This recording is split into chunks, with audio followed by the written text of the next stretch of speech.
The story of the 18th century, in many ways, is about the rise of Marathas. Bursting out of the Sahyadris, Marathas, in a few decades' time, went on to create an empire that occupied a large part of the Indian subcontinent. Despite the defeat at the Third Battle of Panipat, Marathas remained the most formidable power in India. The East India Company had to wage 3 wars to overcome their foremost foe, that is Marathas. Only when the Union Jack was unfurled in Pune was the paramountcy of East India Company established. Today, in this episode of Modern Indian History series, I bring to you guys the story of these 3 wars, the Anglo-Maratha Wars. In the 18th century, the Marathas had become a foremost power under the leadership of Peshwa. In our previous sessions, we have seen how the Peshwas went on to become the de facto power of the Marathas, and the Chhatrapati in Satara was the de jure authority. The Peshwas led a confederacy of different Maratha Sardars. Now, these different Maratha Sardars had relative autonomy within their own spheres. These included the likes of Shindes or Sindhyas of Gwalior, Holkars of Indore, Gaikwads of Baroda, Bhosles of Nagpur, Pawars of Dhar, so on and so forth. These were the major ones, but then there were other minor ones also. All of these powers, all of these Sardars had made the Maratha Empire such a formidable force that they came closest to actually replacing or filling in the shoes of the Mughals. But that ambition was checked because of the defeat at Third Battle of Panipat. On account of this defeat, the rise of Marathas was slowed down but not reversed. Despite this defeat at Panipat, Marathas went on to revive after that till East India Company will finally overcome them. Some internal weaknesses of Marathas in the latter half of 18th century became a challenge for themselves. The rivalries and feuds amongst different Sardars weakened the empire internally. And further fuel was added to the fire because of conflicts within the Peshwa family towards the end of this century. Today we are going to see the story of how East India Company will use all of these things to their advantage and ultimately overcome their most formidable foe, that is Marathas. This is what 18th century India looked like. This region over here in 1765, that is after Third Battle of Panipat and after Buxar has been won by East India Company, this entire region is under Maratha control. So you can see, despite Panipat, Marathas were having considerable sway over western part of Maharashtra, central India, several parts of eastern India, Gujarat as well as Rajputana. Now in this context, naturally East India Company knew that without overcoming the Marathas, they will never be stable and secure in India. After the Third Battle of Panipat, the then Peshwa, Nana Sahib Peshwa, passed away as a broken man. Naturally, the defeat at Panipat had taken a toll on him. He was succeeded by his young son, Madhavrao Peshwa. Barely 17 years old, in his teen age, he turned out to be an excellent administrator and a very good Peshwa. In a short span of time, he was able to again revive or restore the prestige of Marathas after the Third Battle of Panipat. Hyder Ali, who was rising in Mysore, was defeated, checked, and made to pay tribute to the Marathas. Nizam, who earlier had been defeated multiple times during Bajirao's Peshwa's time at Battle of Bhopal, Battle of Palkhed, and later during Nana Sahib's times at Battle of Udgir, was once again defeated. Jats and Rajputs were again made to submit. Rohilas were also defeated and humbled. The Mughal emperor was made pensioner of Marathas in 1771 when Mahaji Sindhya would escort him respectfully from the protection of East India Company in Allahabad back to Delhi. This enhance the prestige of Marathas once again. This is the picture that we see during the period of the next Peshwa, that is Madhav Rao. Unfortunately for the Marathas, Madhav Rao Peshwa died very young in 1772.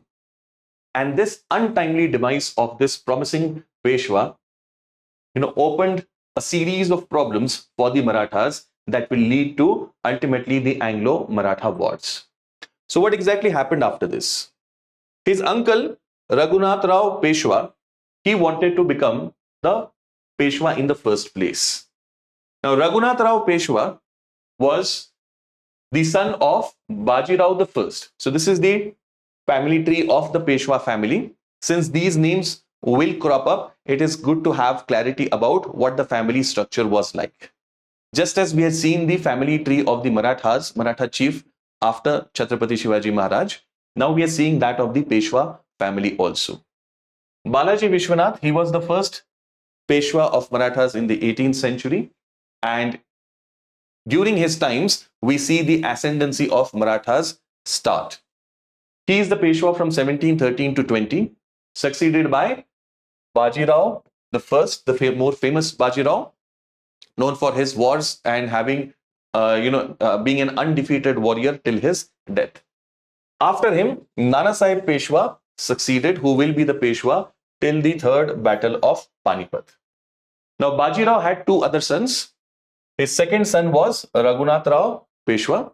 He was a swashbuckling soldier, a very good military general, and naturally he felt that he also had claims on becoming the Peshwa instead of the young sons of Nana Sahib Peshwa. And the third son was Ali Bahadur, son from the more famous Mastani. Ali Bahadur, you may be intrigued how come he has a Muslim name. He continued to practice Islam, and so did his descendants right up to this day and age. Their descendants are the Nawabs of Banda. So coming back over here, Bajirao Peshwa, Balaji Bajirao, Nana Sahib Peshwa, his first son Vishwas Rao died at the battle of Panipat. Second son Madhav Rao, we just spoke about him. He takes over the reign and he will be the Peshwa till 1772. And after his death, Raghunath Rao Peshwa, who already nursed this ambition of being the Peshwa, felt that considering his age, experience and his achievements, under his command, the Maratha forces had reached up to Attock, which is in modern day Pakistan, close to Indus. So the Maratha flag had reached right up to that point. He had expelled Ahmad Shah Abdali's governor from Punjab. So naturally he felt that he should be made the Peshwa, and this will lead to some conflicts. In his place, Narayan Rao Peshwa, a very young boy in his teens, was made as the next Peshwa. And this will lead to a conflict between the two sides in which Narayan Rao Peshwa will be killed. And subsequent to his death, that is Narayan Rao Peshwa's death, another son of him, infant son, Madhav Rao II, he will be raised to Peshwaship under the guardian or under the guidance of Nana Fadnavis. So this is the family tree of the Maratha Peshwa, guys. On this side over here, there is one person whose name we have already seen, so it's relevant to note him also. Balaji Vishwanath had a second son apart from Bajirao Peshwa, Chimaji Appa, whose son was Sadashiv Rao Bhau Peshwa. So Sadashiv Rao Bhau Peshwa was the commander of the Maratha army at the third battle of Panipat. Okay, so this gives you a clear overview regarding the Peshwa family. Now let's go ahead. Now we are going to see the story of three Anglo-Maratha wars. A quick bird's eye view before we go into the detail. The first of these wars will be fought from 1775 to 1782 because of the succession issue within the Peshwa family. Raghunath Rao Peshwa, disappointed that an infant has been made the Peshwa and not him, he will turn towards the East India Company, sign a treaty with them, and that will lead to the first Anglo-Maratha War. We'll see the details shortly. The second Anglo-Maratha War will be fought from 1803 to 1806. Once again here, Raghunath Rao Peshwa's son, Bajirao II, will enter into a treaty with the British, Treaty of Basin, and that will be the second Anglo-Maratha War. And then the final one in 1817 to 18, this particular war will be fought when Marathas will try to make one last attempt to remove the yoke of East India Company around them. These will be the three wars. Now we will go into the details of each one of them. Now, why is East India Company really keen for taking on such an important power of India? Now, East India Company, guys, structurally you must understand, back then when governors were sent to different parts of the Indian subcontinent, governor of Calcutta, governor of Madras, governor of Bombay, practically speaking, back then it was very difficult to have coordination.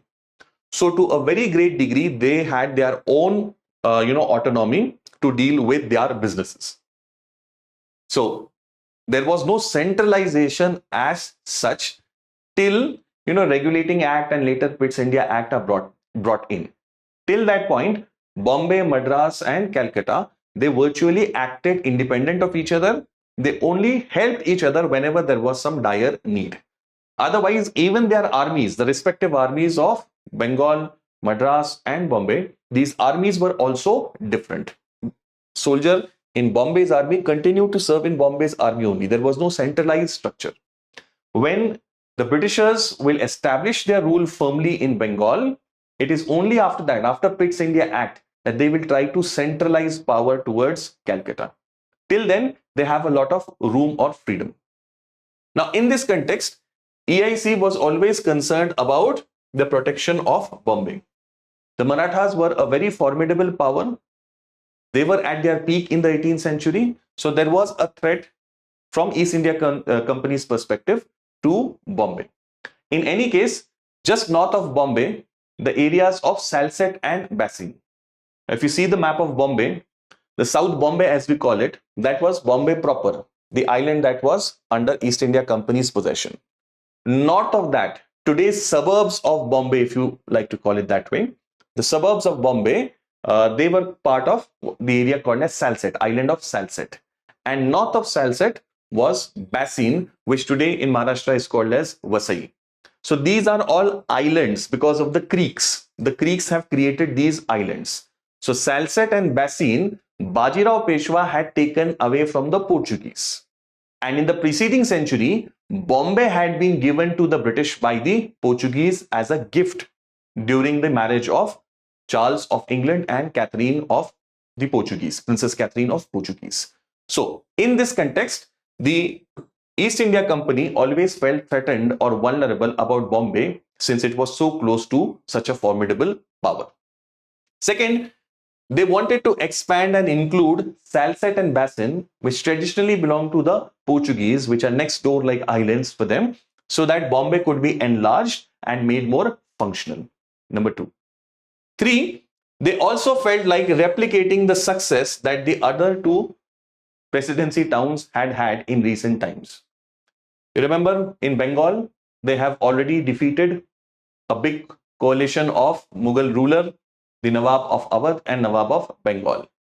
And in South India, in the Carnatic Wars, they have overcome the French. They have brought Carnatic under their control and Nizam Hyderabad is under their influence already.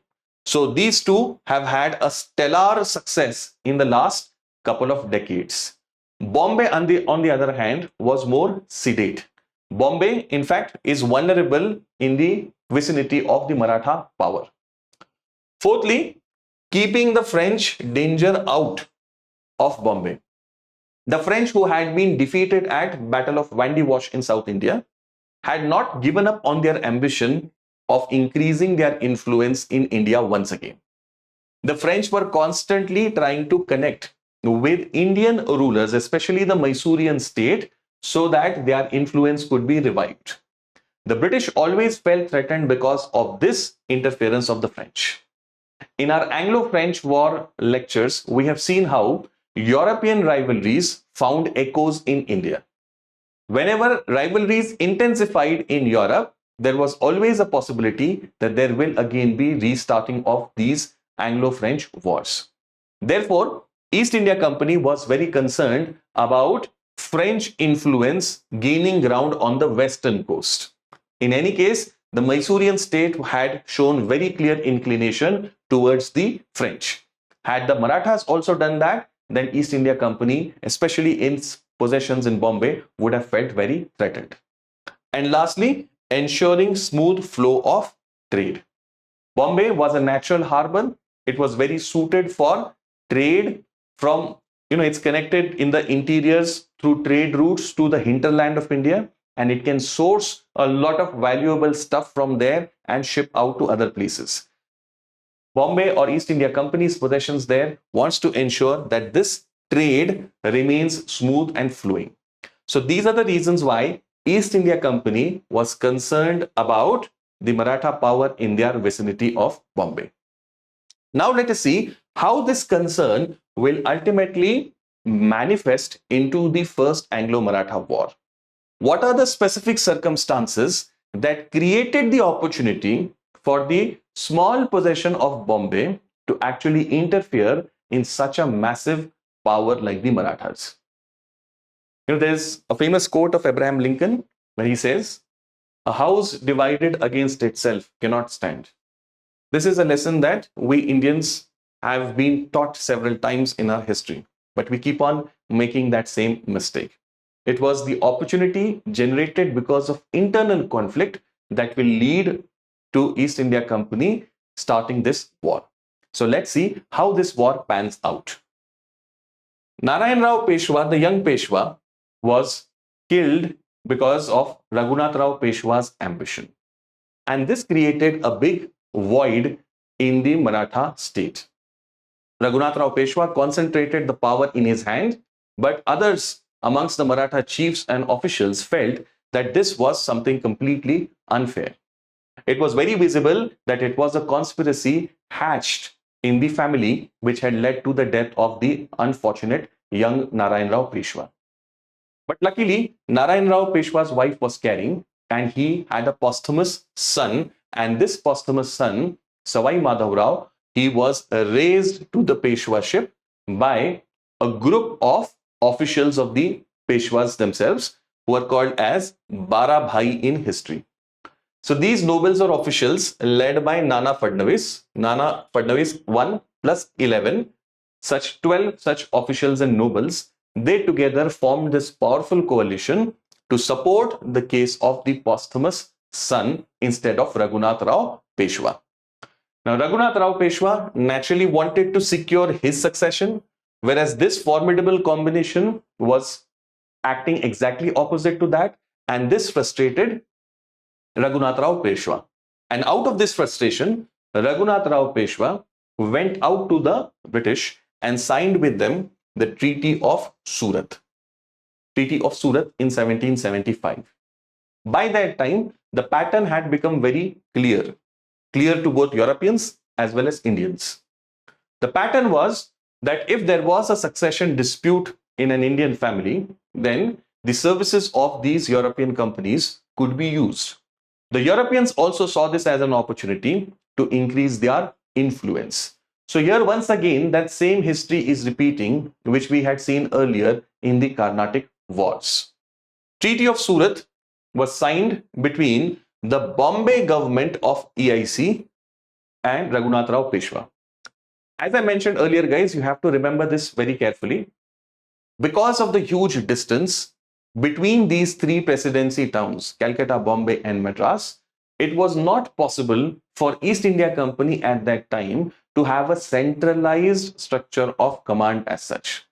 That centralized structure of command starts to evolve from 1772 Regulating Act, from that point onwards. But it's very weak. It will take some time for it to become effective. Till that point, these three presidencies were used to acting in their own local interests. They did not have to watch their back as to what the other one will say about it.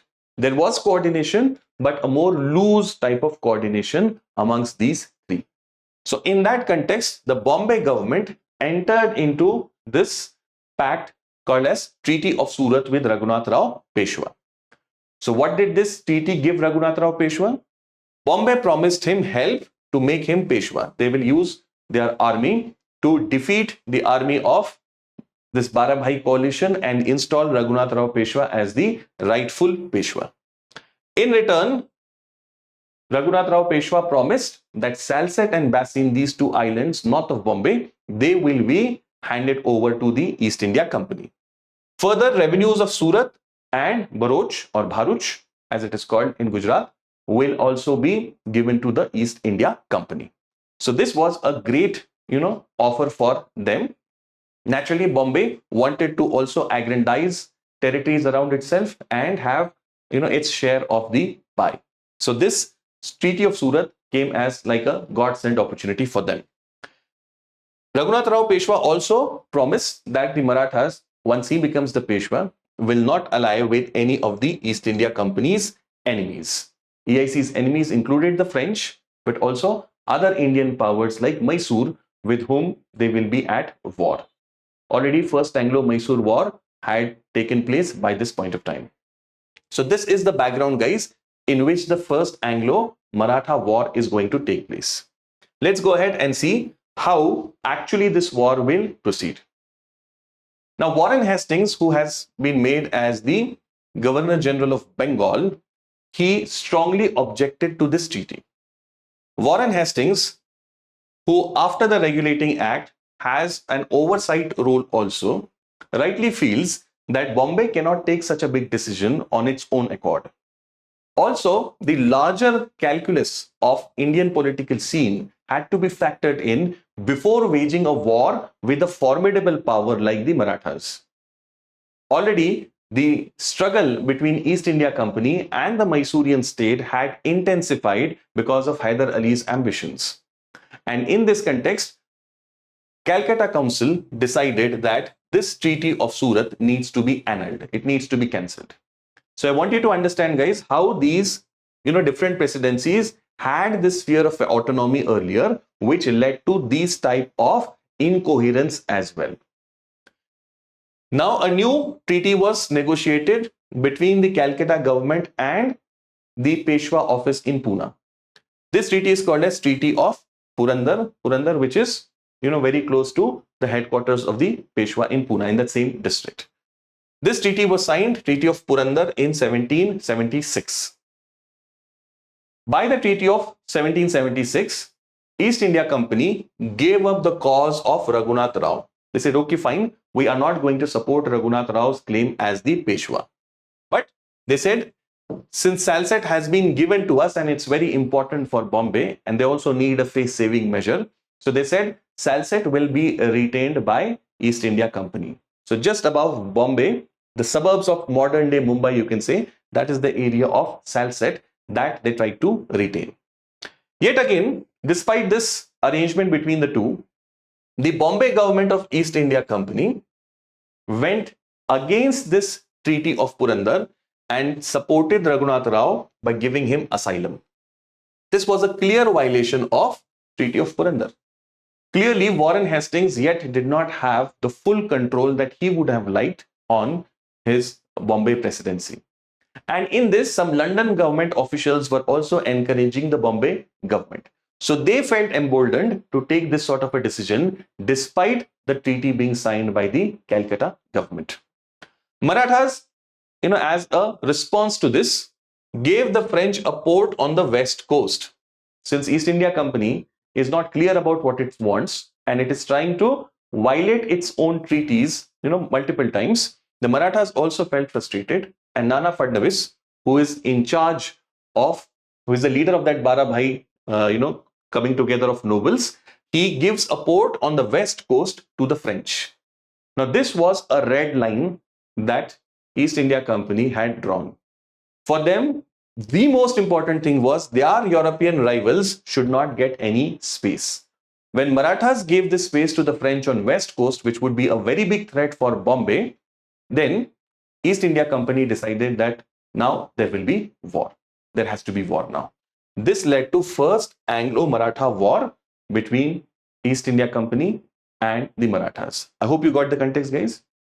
In this war, the East India Company's army, it tried to reach up to Pune and attack Pune, where Mahatji Shinde and his troops they defeated them at a place called as Vadgaon. This is called as Battle of Vadgaon, and at the end of which they signed a treaty called as Treaty of Vadgaon 1779. Now this treaty was also later not accepted by East India Company, and therefore the war continued.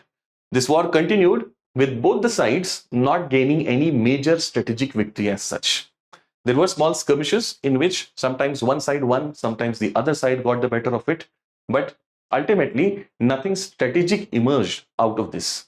At the end of which both the sides were tired and they decided that they need to stop this war. Treaty of Salbai was therefore signed in 1782, which concluded the first Anglo-Maratha War.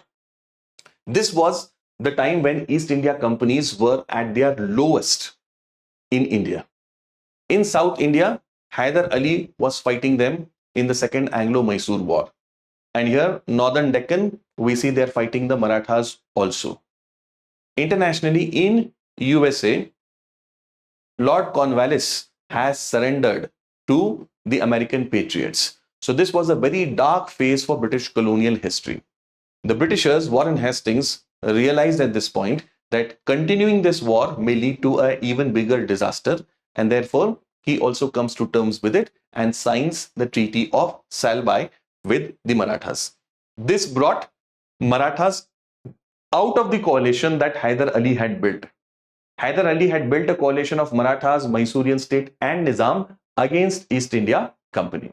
But by Treaty of Salbai, the Marathas came out of this coalition and had peace with East India Company. What were the provisions of this Treaty of Salbai 1782? Madhav Rao II, the young infant Peshwa, was accepted as Peshwa by the East India Company. They accepted him that, okay, we are now giving up Raghunath Rao's claim. He will be pensioned off with some annual sum, and Madhav Rao will be considered as the Peshwa. EIC returned territories that it had won during the course of the war, all that it had taken except Basin. Including Basin, it retained Salsette though. Salsette, which was exactly north of Bombay, that was retained because of its contiguity and strategic importance for Bombay's protection. So these are the provisions of the Treaty of Salbai. Now, why is this treaty important? Significance of Salbai. This treaty is very significant because after this, for next 20 years, East India Company did not fight with the Marathas. The Marathas also they were not keen to fight the East India Company. This gave East India Company 2 decades long period of peace with the most formidable power in India. And they put it to good use. In this period, they will fight Tipu Sultan in the 3rd and 4th Anglo-Mysore War and finish off the Mysorean challenge. And immediately after that, they will try and take on the Marathas. So this shows that these 20 years were used by East India Company to deal with the immediate challenge of Mysorean state, only to gain strength and come back to attack the Marathas. EIC therefore was now focused on Mysore and not on Marathas. Nana Fadnis, the leader of the Bara Bhai coming together of nobles and officials, he was now in control of the office of Peshwa. He was running the office virtually. The young Peshwa, very young, he hardly had any experience of life, forget about governance and administration. Naturally, he was a rubber stamp and Nana Fadnis was doing all the governance work. And he did a great work at that. During that critical period of Maratha history, Nana Fadnis ensured that the Maratha empire, it survived that difficult period. Only after his death, we'll see that the East India Company will overcome the Marathas. Maratha chiefs, in the meanwhile, they continued, with the same old ways. There was a lot of conflict and rivalry amongst the different Maratha chiefs, constant infighting, and that kept on weakening the Marathas from within. Wellesley, in the meantime, will come or arrive as the new Governor General of Bengal, Richard Wellesley. Richard Wellesley, whom we have met in our lecture on the Mysorean state, was an avowed imperialist. Richard Wellesley wanted to finish off all Indian powers who were threatening the East India Company or were a threat to EIC, and try to bring the rest under a system of subsidiary alliance, whereby the Indian power virtually lost his sovereignty and came under complete control of East India Company. He only remained a figurehead, and it was through the British resident that East India Company was directing that state's policy. The Marathas, naturally much more powerful and proud, were not going to accept this kind of an offer from Richard Wellesley. Nana Fadnis, over these 2 decades almost, had thwarted the attempts of East India Company to have any kind of say over the Maratha state. But after his death, the situation is going to change. Let us now meet Nana Fadnis briefly and see what were his achievements. Grand Duff, British historian who was resident at the Satara court during imperial times, he has written the history of Marathas. He describes him as Machiavelli of the Marathas. His political sagacity had ensured that the Maratha Empire survived in that very tough phase. And therefore, he is given this sobriquet of the Machiavelli of Marathas. Machiavelli being the famous author of The Prince. Okay, that's a book he had written while serving in the royal families of Italy, one of the royal families of Italy. So in that book, guys, just in case you don't know, he has written about statecraft. You know, how one needs to be ruthless, pragmatic while dealing with statecraft. So he has given that epithet of Machiavelli as to how, in a way hinting at the smartness with which he had run the Maratha state. He kept the confederacy of these fighting chiefs together. They could have pulled their different ways as they did in the next century immediately, but under guidance of Nana Fadnis, the Maratha confederacy stayed intact. He also understood the threat that East India Company posed to Marathas and overall to the Indian powers. He was one of the few people who could see through the devious designs of East India Company. He understood that and never allowed EIC to in any way have any sort of sway over the Maratha state. He even tried to build an alliance of Indian powers against the East India Company, but the 18th century politics, the challenges of those times, did not allow that to come to fruition. When he dies in 1800, after that we'll see that the Maratha Empire will be plunged into chaos. So that's an important personality about whom briefly we must know. Guys, now a quick and very important announcement. We have already started with our P2I long-term batch from 16th of September. This batch is targeting the attempt of 2025. Those students who for some reason could not enroll in the earlier batches, or they are preparing for 2025, they are right now working or studying right now, this is the ideal batch for you. A batch that is designed for not 2024, but 2025, so that you have sufficient space to prepare for that attempt, keeping in mind other commitments or challenges that you may be having. This batch, the long-term batch, has all the key features of P2I regular 1-year batch also, guys. So it includes live classroom teaching, all the books, the lovely books that StudyIQ IAS has published. Those are in great demand in the market. All of those will be delivered to you at your doorstep. Study material, classroom teaching, hand-holding through mentors, daily answer writing practice, MCQ solving, test series. It includes a hell lot of benefits, guys, that you can get by enrolling for this particular batch. And for doing that, you can use my code JDLive so that you get a substantial discount on the fees of this course. You pay only 36,000 instead of 70,000 on using my code JDLive. And to get the PDFs of this lecture, you can scan this QR code and reach my Telegram channel, from where you can download the PDF notes of this lecture. Otherwise, also you'll get a lot of updates about my videos and some other additional stuff on this Telegram channel. All right. Now, let us see how after the first Anglo-Maratha War, in which the Marathas have been able to ensure that East India Company remains within its limit, how this will again lead to Second Anglo-Mysore War. Second Anglo-Maratha War. The Second Anglo-Maratha War is fought from 1803 to 1806. By this time, the context of India has altered significantly. In South India, Tipu Sultan had been killed and the Mysorean challenge had been extinguished. So in southern India, the East India Company was now secure. Marathas were the only major power that were left in the Indian subcontinent. Of course, yes, Punjab is there, but then that is slightly still distant. That will be taken, on later. So Marathas was the only major power that remained for East India Company to actually bring under its sway. Weak and politically unwise new Peshwa, Bajirao II.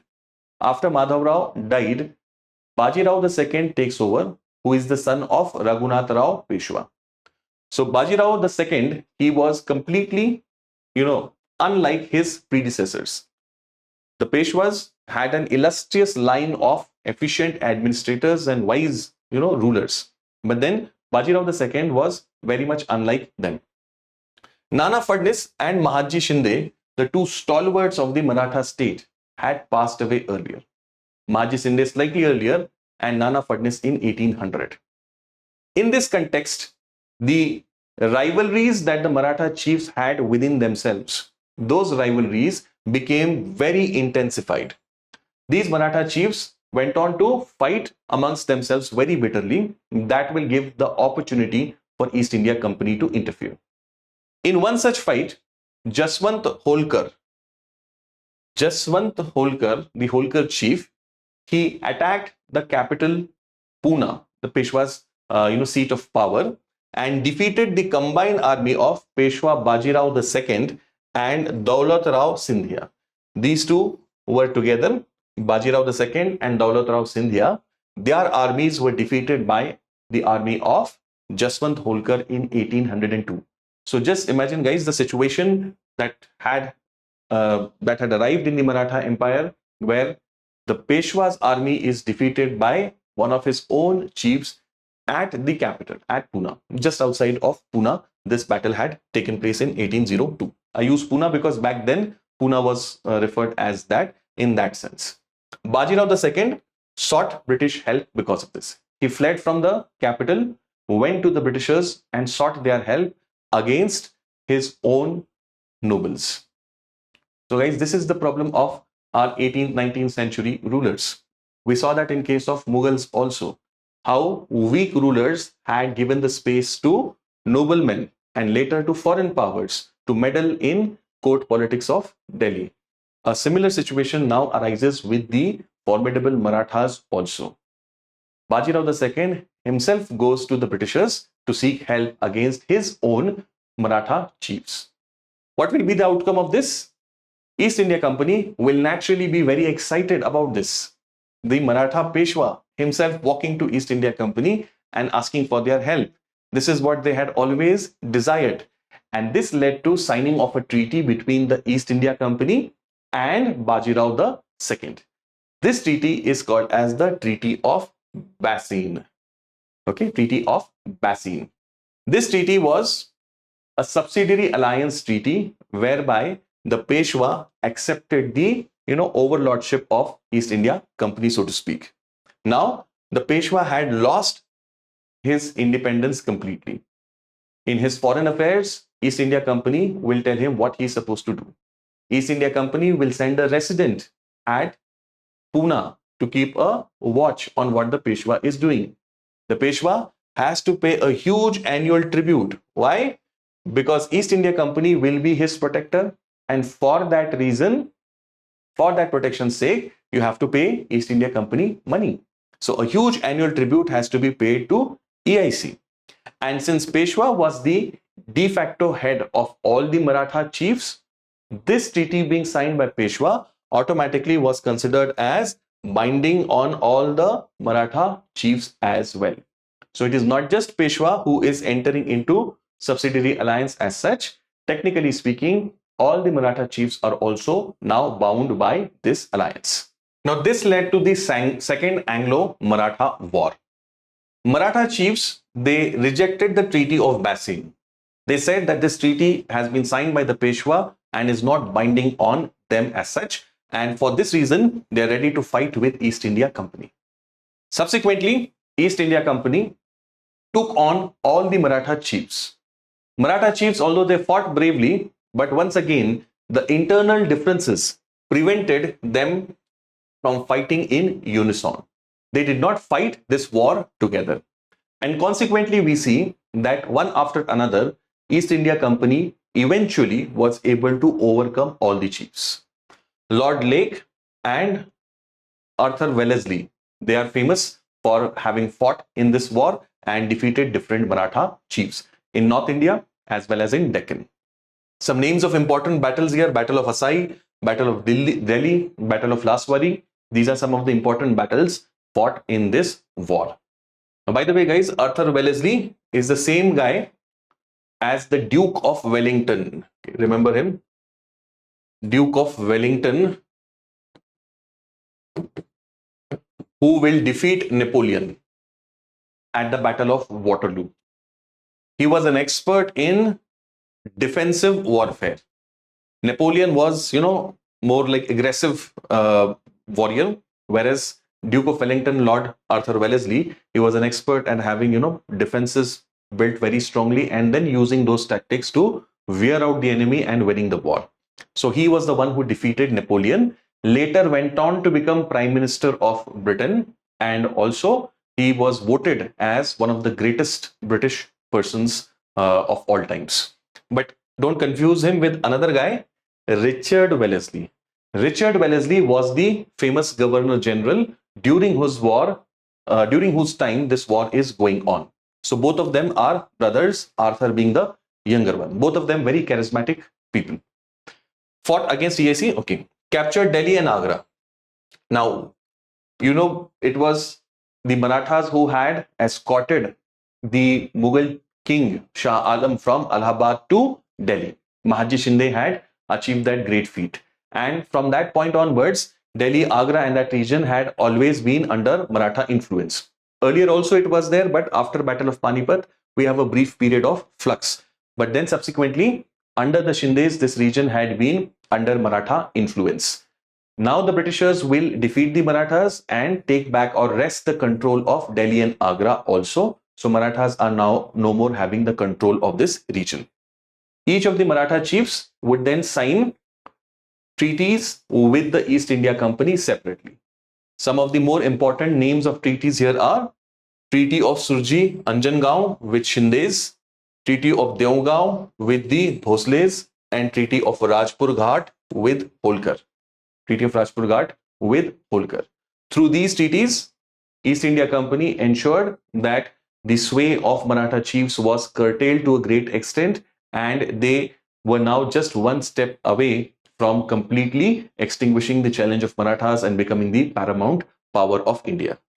Large swaths of land were now taken over from the Maratha chiefs in north as well as central India. Since Marathas had influence over these areas, Rajputs were ultimately under the subordination of Marathas, and consequently we see that now Britishers, East India Company, will have control over these areas. The Chauth and Sardeshmukhi that had been won with great effort in the preceding century, in the 18th century, north of Chambal, that was now lost. North of the Chambal River, this claim of Chauth and Sardeshmukhi had to be given up by Marathas. So they are having this claim only in the south towards Deccan. So this was the second Anglo-Maratha War. This second Anglo-Maratha War also did not settle the issue completely. The Maratha state, though weak, the chiefs, though reduced and humbled to a great extent, but nevertheless, they still nursed the ambition of regaining what they had lost. They were not ready to reconcile with this superior status, the interference that East India Company was now enjoying. And this will once again lead to another war, that is the third Anglo-Maratha War. Lord Hastings now comes to India as the Governor General of Bengal. Remember, back then we're still calling him Governor General of Bengal.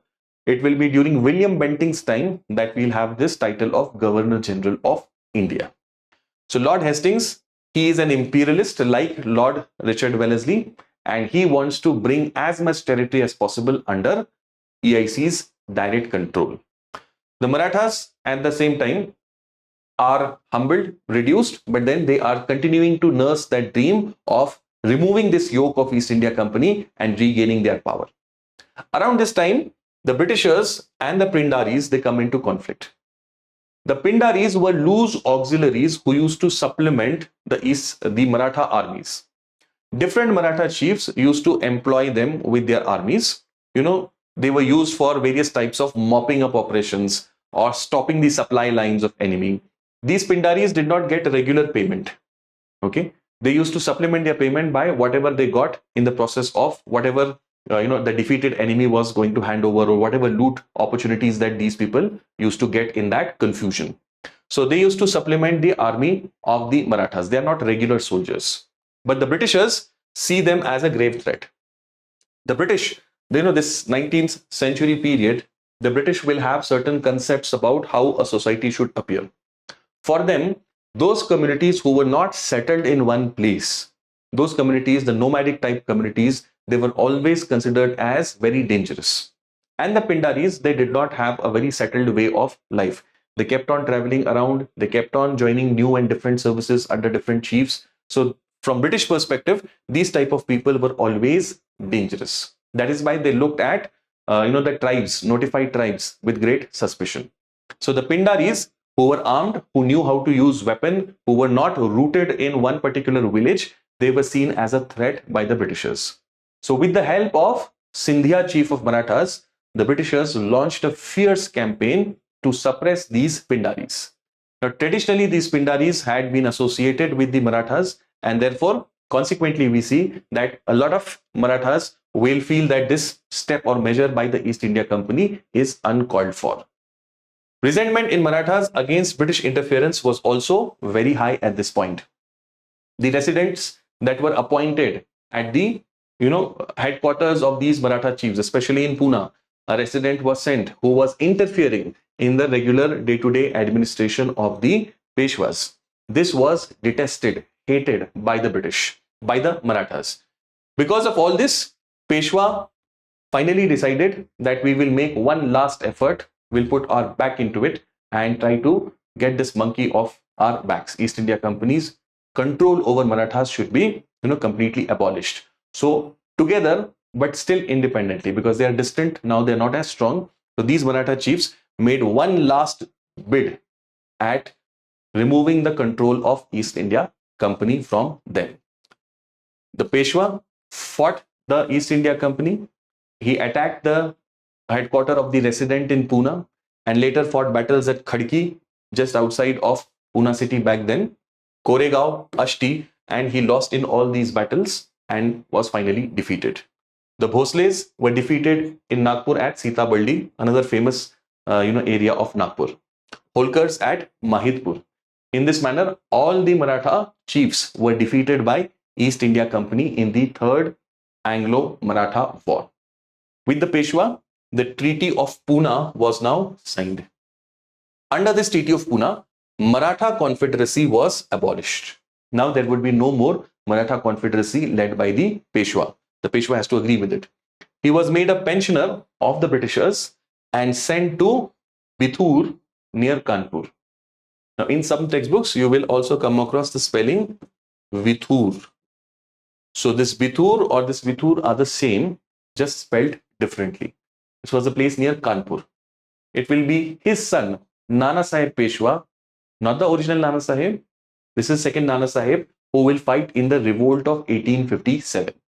So in your school days, you must have wondered how come the Peshwa of Pune was there in Kanpur in Uttar Pradesh, modern day Uttar Pradesh, and he was fighting the Britishers over there.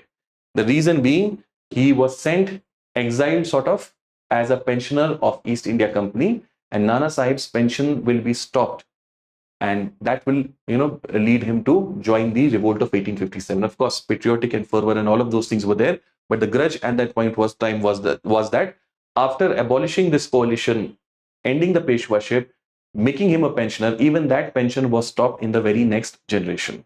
So East India Company, in that sense, was very cold with all of these Indian rulers.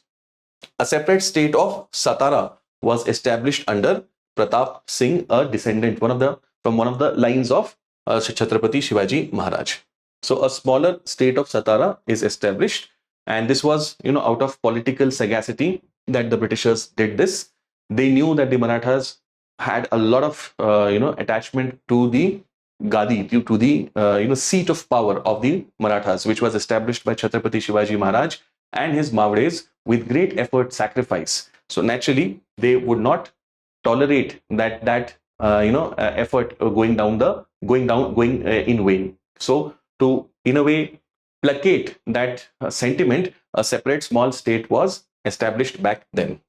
Peshwa's territories were incorporated in Bombay Presidency. All the territory that the Peshwa had, it was taken into Bombay Presidency. An enlarged Bombay Presidency was created. Other treaties that were signed included Treaty of Gwalior with Scindia, and with this, Scindia, who had tremendous control over states of Rajputana, all of that was handed over to the British. Treaty of Mysore was signed with Holkar on similar lines. So we have to remember the names of some of these important treaties as are mentioned in this note, guys. Except Punjab and Sindh now, East India Company was now in control of whole of subcontinent, either directly or indirectly. It is directly ruling it, or whoever is ruling it is under British paramountcy. So in this manner, guys, the third Anglo-Maratha War ended the challenge that Maratha state had posed to the East India Company. All right. Now let us see some of the weaknesses that Marathas had during this period, which led to EIC's victory. Number one, nature of the Maratha state was that of a loose confederation, with Peshwa being the head of it. Now, since it was a loose confederation, the individual chiefs had a lot of internal freedom and autonomy. And consequently, it led to a lot of conflicts between the chiefs. So this was a major limitation.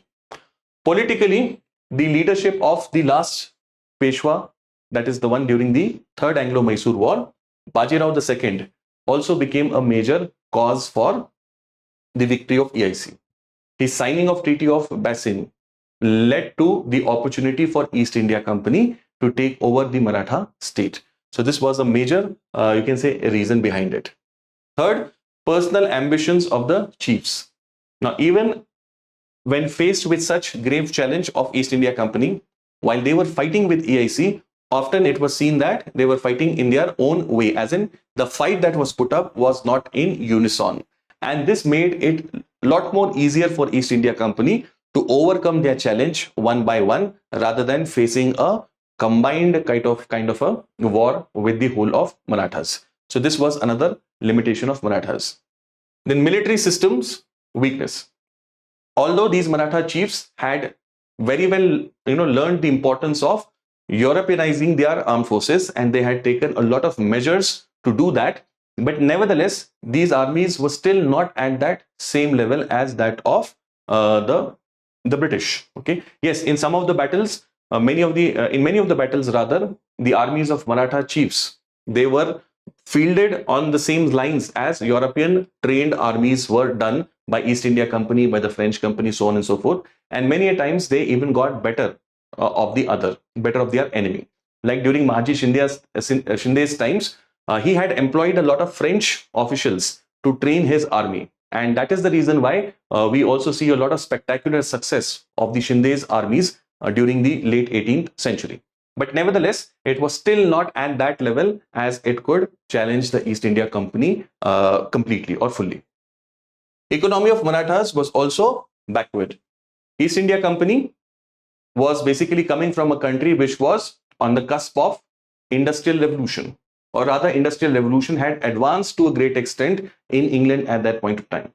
Consequently, the nature of economy of their country was very advanced, whereas in case of Indian states, not just Marathas, mostly the nature of the economy was still feudal agrarian kind of economies. Consequently, the resources of these two will naturally be very different. After this, faced a modern enemy led by much efficient leaders with a single-minded focus of EIC, making EIC the supreme power in India.